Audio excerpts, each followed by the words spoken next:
Hey, what is up guys? It's Rafael here, your 7-figure e-commerce coach, and today we're going to talk about what is better and more effective for marketing your Shopify store.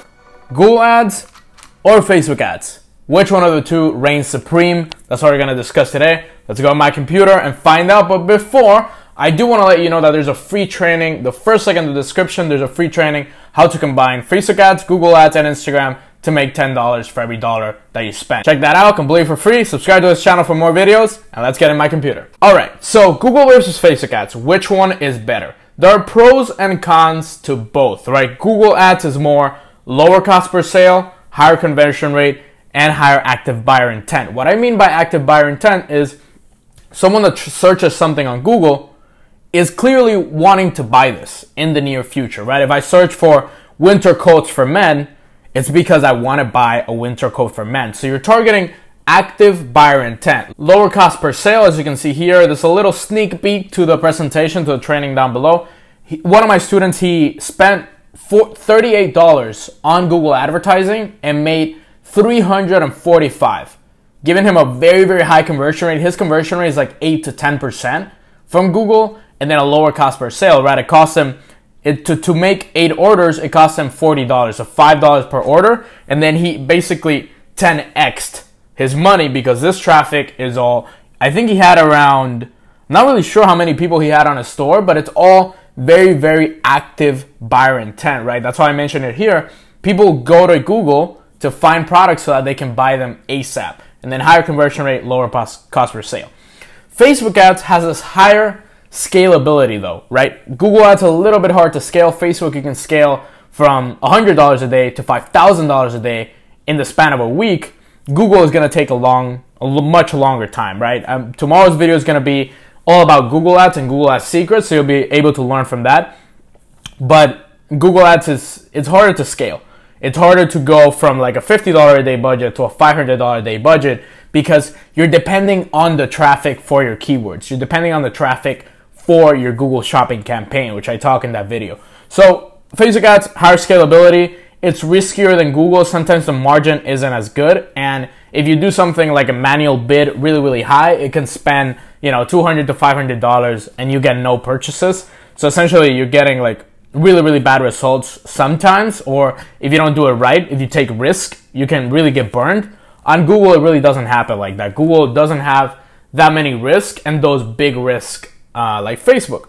It's cheaper to buy traffic, so Google will typically be, so let me add that here, typically be CPC of around $1 to $2. On Facebook, you can get a CPC, much cheaper CPC of, let's say 10 cents, all the way to like 30 cents. So for a really good post, it can be like 5 cents, 3 cents. So the traffic is more expensive to buy on Google. I have experience in this because I've tested it for myself and my clients and my students.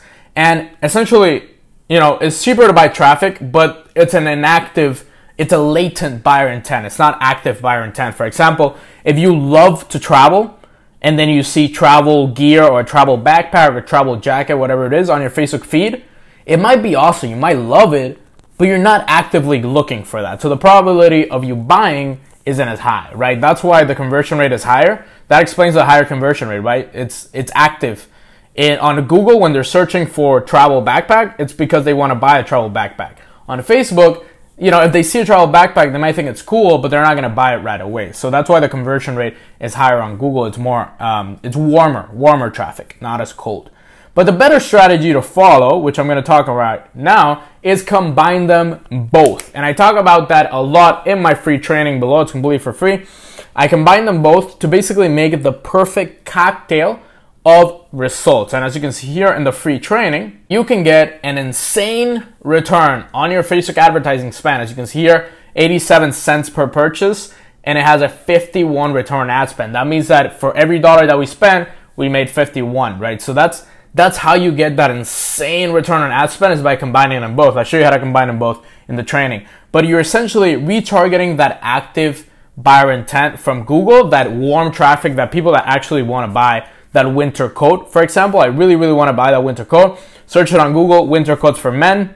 And then on Facebook, I get a retargeting product ad for that winter coat. I'm like, oh, right, I had to buy it. And then you have those abandoned cart sequences on the back end, that SMS bump, that recard with the video that I made on apps, right? So essentially, this is the best strategy to follow, and how you get that insane return on ad spend. It's by combining them both. So you make sure, okay, you're taking warm traffic from Google, then you're retargeting it on Facebook, and then you have abandoned cart sequences, abandoned cart apps and sequences on top of that. So essentially, you're getting warm traffic from Google, retargeting it on Facebook, and then making sure that they buy from your site by actually having these remarketing and abandoned cart marketing apps and sequences. So that's essentially the strategy that I recommend you. It's not like one is better than the other.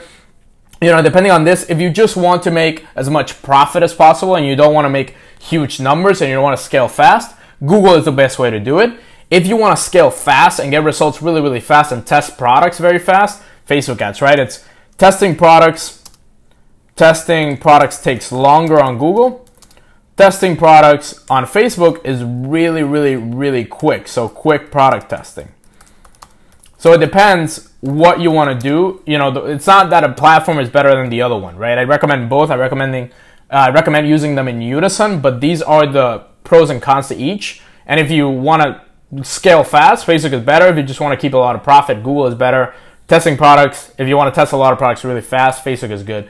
So depending on what you want to do, the best thing to be is to combine them. If you want to learn exactly how to combine them, how to make $10 for every dollar that you sell, that you spend, or $50 for every dollar that you spend, check out that training in the link below. Thank you so much for watching this video. I'm Rafael Cintron, seven-figure e-commerce coach. Don't forget to subscribe and like this video if you enjoyed it. Share with a friend so they know that, you know, which one of the two is better, Facebook or Google. Check out the training, the first link in the description. Thank you for watching, and check out the other videos.